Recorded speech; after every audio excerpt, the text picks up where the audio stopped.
మేమేదో కార్యాచరణ తీసుకుంటాం, రాజకీయ కార్యాచరణ తీసుకుంటామని వాళ్ళు బయలుదేరారు.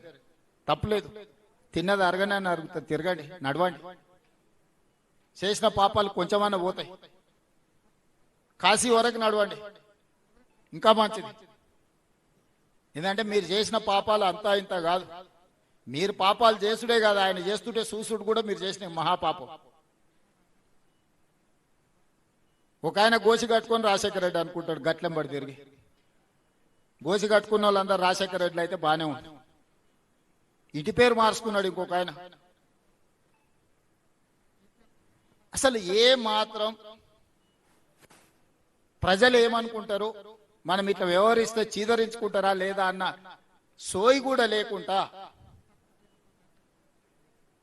మా గురించి మాట్లాడి జిల్లాకు అన్యాయం చేసే ప్రయత్నం చేస్తున్నారు. ఈ రోజు నేను కొన్ని వివరాలు చెప్పదలుచుకున్నా.